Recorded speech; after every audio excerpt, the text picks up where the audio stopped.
ਸਤਿ ਸ਼੍ਰੀ ਅਕਾਲ ਜੀ। ਮੈਂ ਗਗਨਦੀਪ ਆਰਐਸ ਫਾਰਮ ਨੂੰ ਰਿਪਰੈਜ਼ੈਂਟ ਕਰਨ ਆਇਆ ਅੱਜ national institute of teachers training Chandigarh. ਤੇ ਉਰੇ ਇੱਕ ਅਸੀਂ ਪ੍ਰੈਜੈਂਟੇਸ਼ਨ ਵੀ ਆਪਣੇ ਫਾਰਮ ਦੇ ਬਾਰੇ ਤਿਆਰ ਕੀਤੀ ਹੈ ਤੇ ਉਹ ਵੀ ਤੁਹਾਨੂੰ ਅਸੀਂ ਦਿਖਾਵਾਂਗੇ। ਤੇ ਆਜੋ ਚੱਲਦੇ ਹਾਂ ਅੱਗੇ ਆਡੀਟੋਰੀਅਮ 'ਚ ਜਿੱਥੇ ਇਹ ਪ੍ਰੈਜੈਂਟੇਸ਼ਨ ਆਪਾਂ ਦੇਣੀ ਹੈ।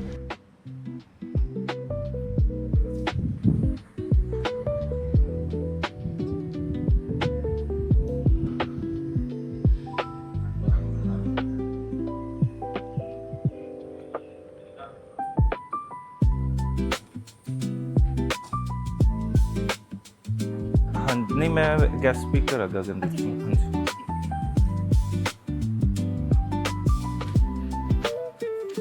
ਹਾਂਜੀ, ਗਗਨਦੀਪ ਸਿੰਘ 12 ਤੇ 12:30 ਤੇ ਹੈ।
आपने अपनी निष्ठा आधुनिक कृषि तकनीकों और सामुदायिक विकास की सोच के माध्यम से भागलपुर को न केवल आत्मनिर्भर और शक्तिशाली बनाया है, बल्कि गांव में पर्यावरण संरक्षण और स्वच्छता के नए आयाम भी स्थापित किए हैं।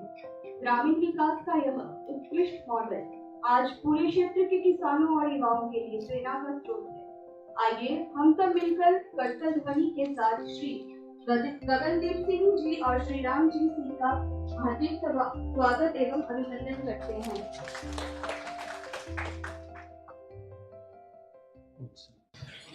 नमस्कार, मेरा नाम गगनदीप सिंह है और मैं यहाँ आज अपने फार्म आरएस फार्म को और हमारे गांव बहादुरपुर को रिप्रेजेंट कर रहा हूँ।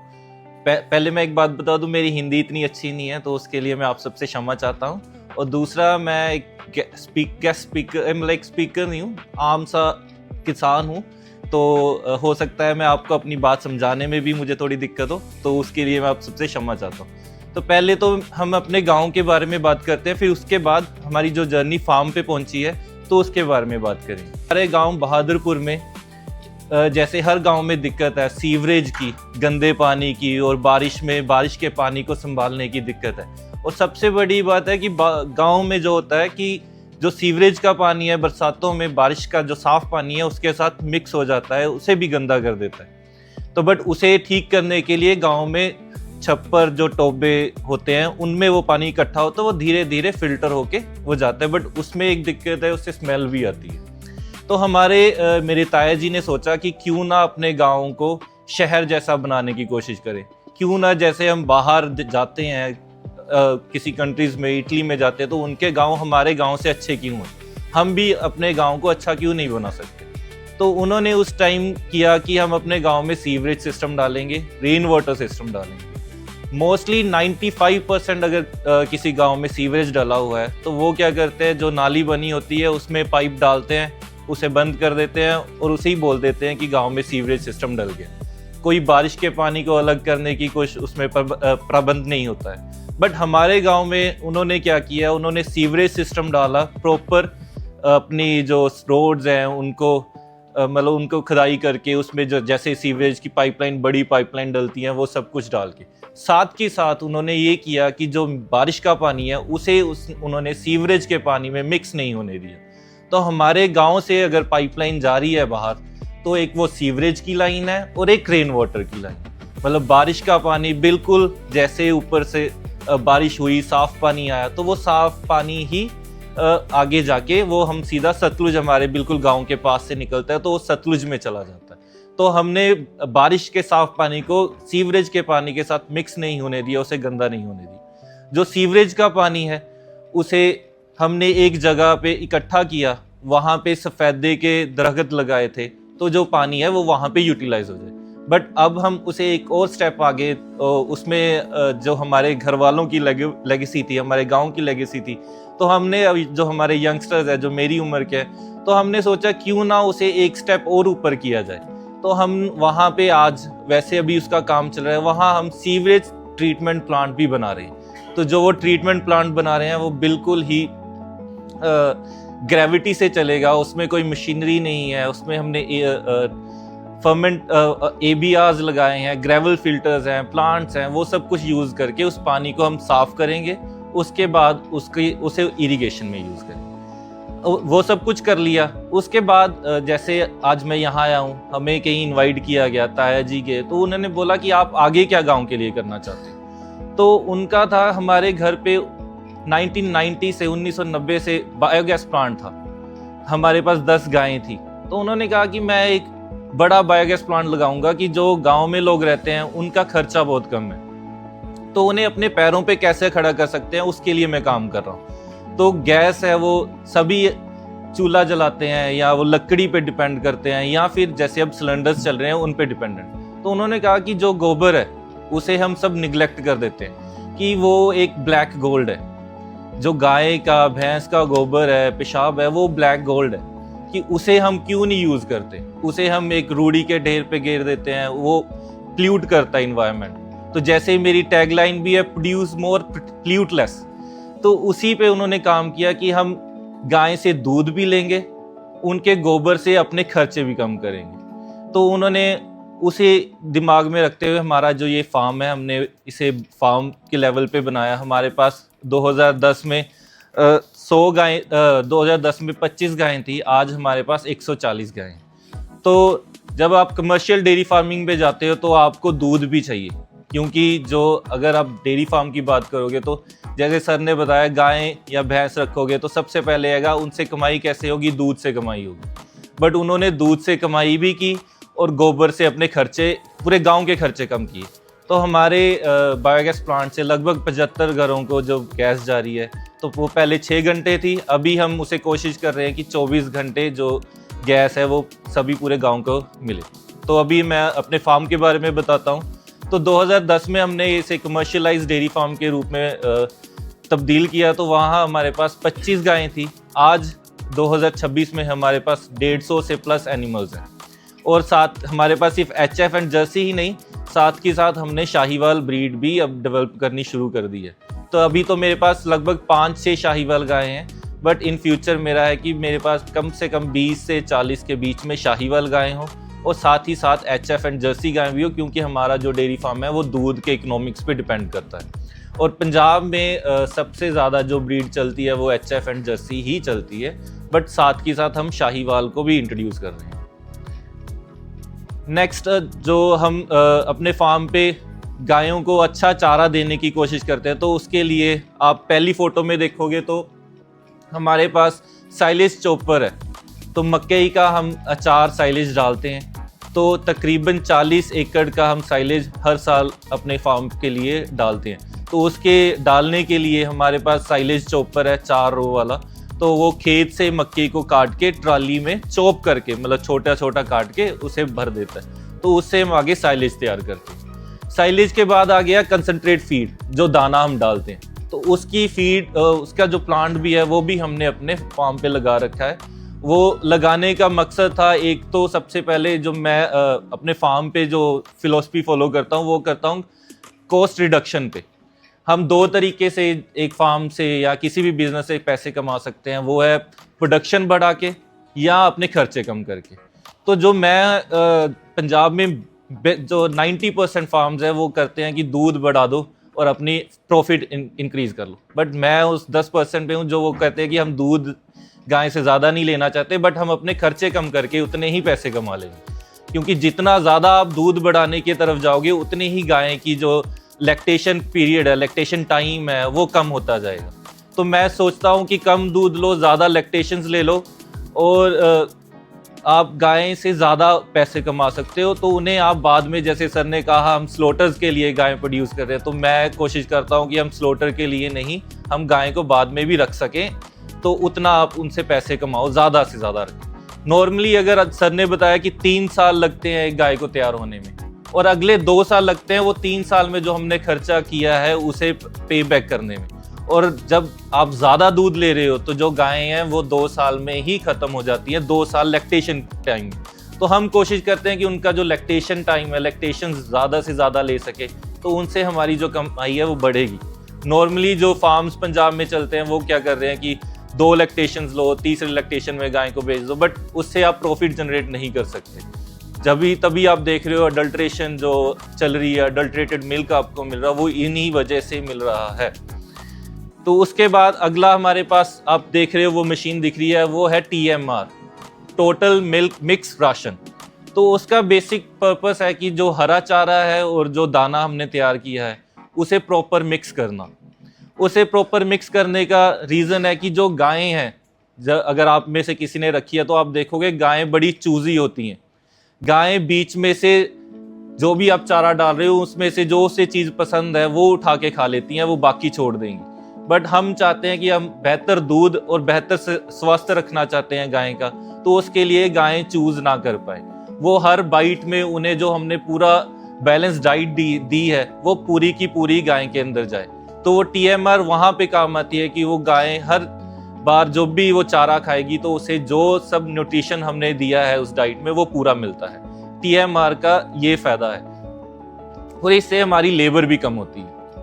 इससे आगे जी हमने गाय, आप सबको पता है कि गाय का सबसे गाय के दूध का या दूध का सबसे बड़ा जो पार्ट है वो पानी है। जितना अच्छा और ज़्यादा पानी आप गाय को उपलब्ध कराओगे उतना ही गाय की स्वास्थ्य भी अच्छा रहेगा और आपकी दूध की प्रोडक्शन भी बढ़ेगी। लगभग 85 to 87% जो गाय के दूध में पानी होता है। तो जितना आप गाय को या भैंस को पानी इजीली अवेलेबल होगा, आसानी से मिलेगा, उसका टेम्परेचर ज़्यादा नहीं होगा, साफ़ होगा, उतना ही आपकी दूध की प्रोडक्शन भी बढ़ेगी, गाय का स्वास्थ्य भी ठीक रहेगा। दूसरी स्लाइड में है मिल्किंग पार्लर। तो हमारे पास लगभग 140 गायें हैं जिसमें से 80 गायें दूध दे रही हैं। तो उतनी गाय का दूध हाथ से निकालने में बड़ी लेबर चाहिए, तो लेबर की आजकल दिक्कत है, तो हमने वहाँ पे मिल्किंग पार्लर लगा रखा है। तो वो 6 गायें एक टाइम पे दूध निकलता है उससे, तो उससे हमारी लेबर भी कम हुई है और गायें भी इजीली दूध दे देती हैं। तो उससे आगे वाली आप देख रहे हो उसमें BMC लगा हुआ है, बल्क मिल्क कूलर। हम गाय का दूध निकालते हैं, वो सीधा पाइपलाइन के थ्रू चिलर में चला जाता है, हवा के कांटेक्ट में भी नहीं आता, हाथ तो क्या ही लगना उसको। तो उसका क्या फ़ायदा है, उस कम से कम हवा में कांटेक्ट में अगर दूध आएगा तो उसमें बैक्टीरियल ग्रोथ कम होगी। जब दूध निकलता है तो उसका जो टेम्परेचर लगभग 27-28 डिग्री होता है।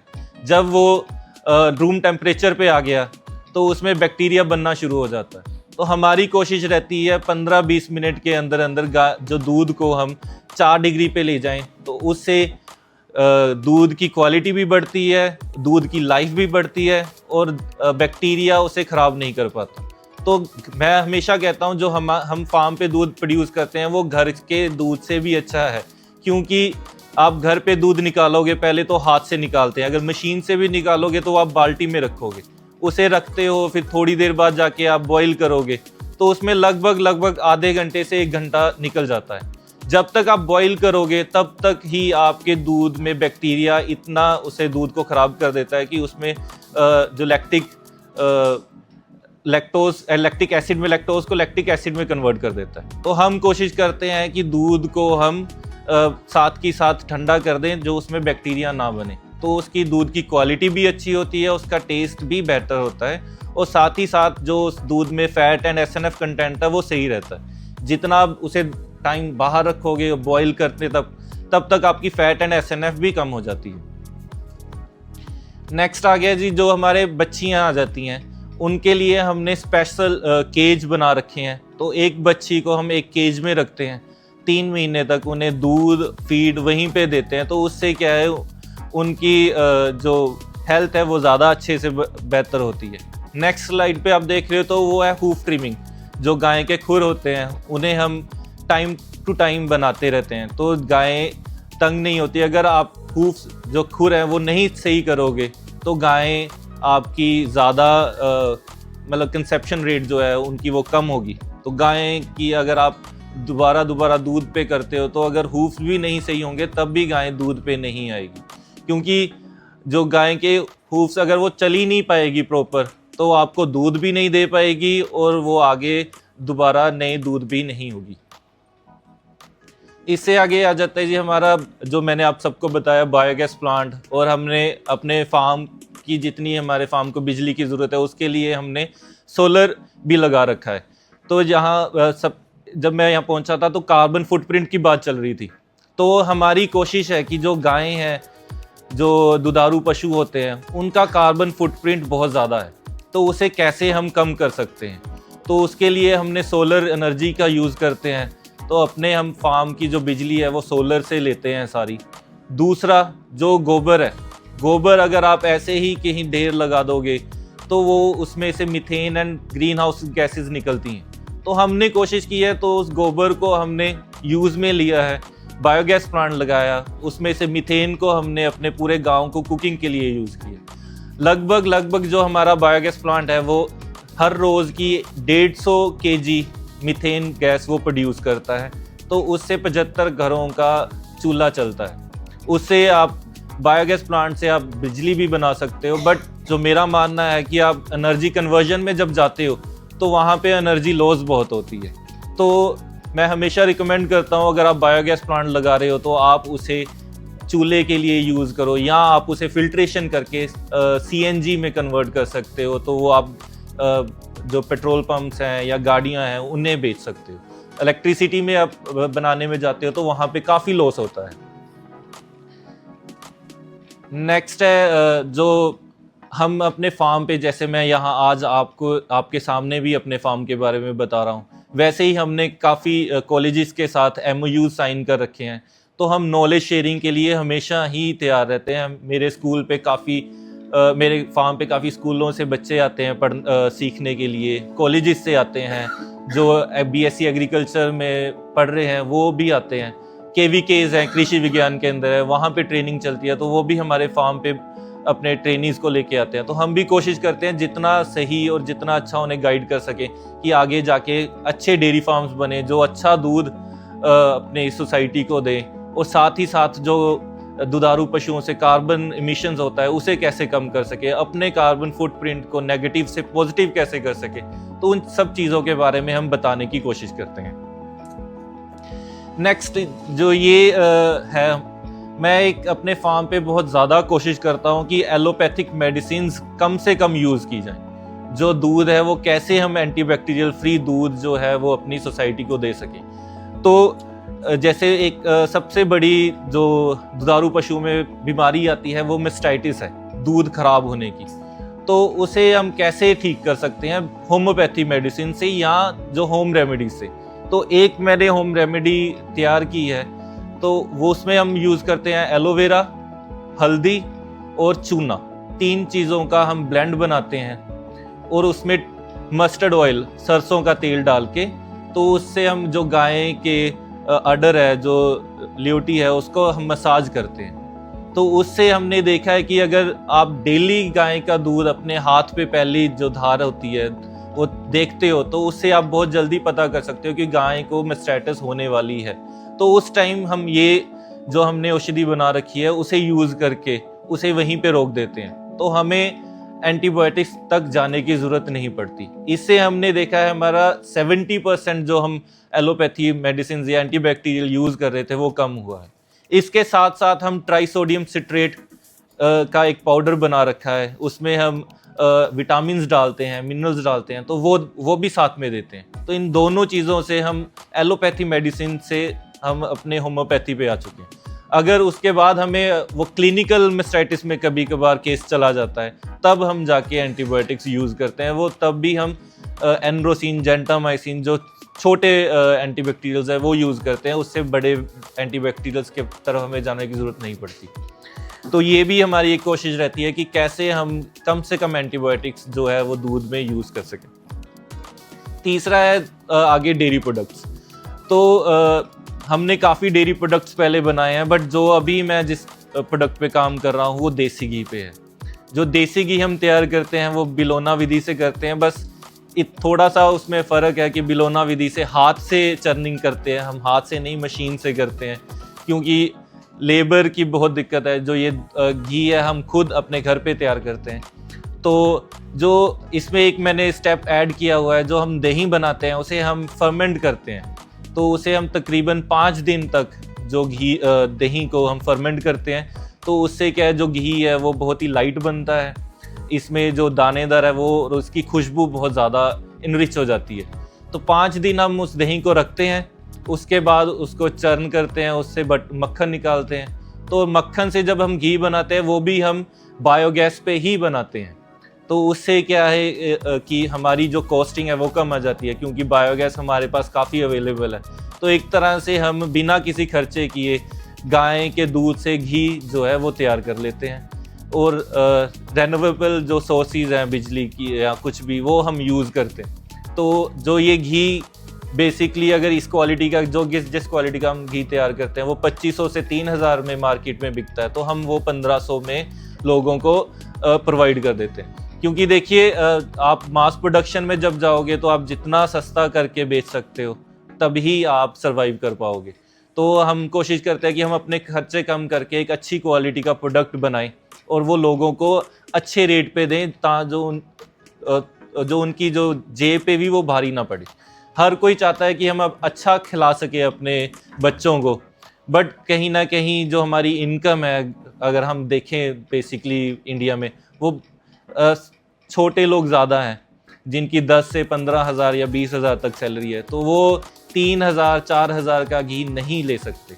बट हम अपनी इनकम पैसे बढ़ाने की बजाय अपने खर्चे कम करके, थोड़ा मार्जिन कम करके भी हम ले सकते हैं। तो मेरा हमेशा यही रहता है कि हम अपना इनकम भी बढ़ाएं, बट साथ ही साथ एक अच्छी क्वालिटी का प्रोडक्ट अच्छे रेट पे हम दे सकें।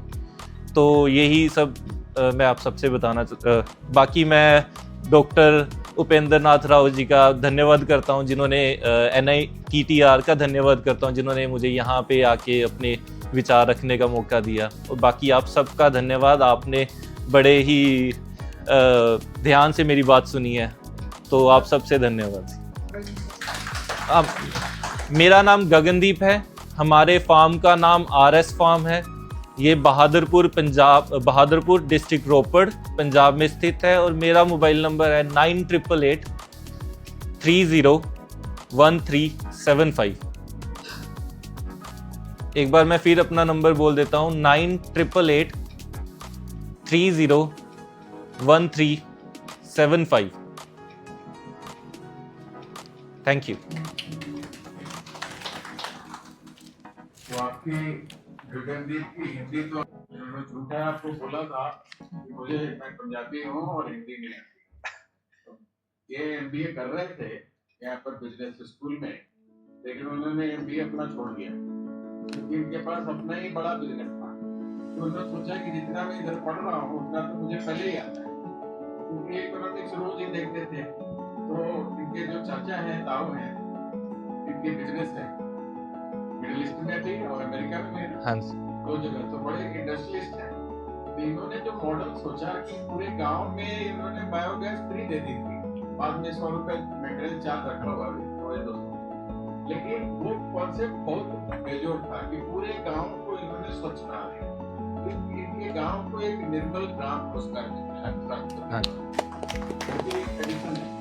तो दोनों पॉइंट ऑफ व्यू से ये गांव को मतलब कैसे साफ सुथरा बनाया, और पूरा इनका गांव एकदम नीट एंड क्लीन मिलेगा, ना ऊपर कुछ भी है और बहुत साफ सुथरा है। और जैसा इन्होंने बोला रेन वाटर एक तरफ कर दिया, इन्होंने सीवर सिस्टम बना दिया। तो ऐसे मॉडल बनाना एक इंडस्ट्रीज के लिए सपना था, और वो सपना इन्होंने पूरा किया। बहुत अच्छा काम किया।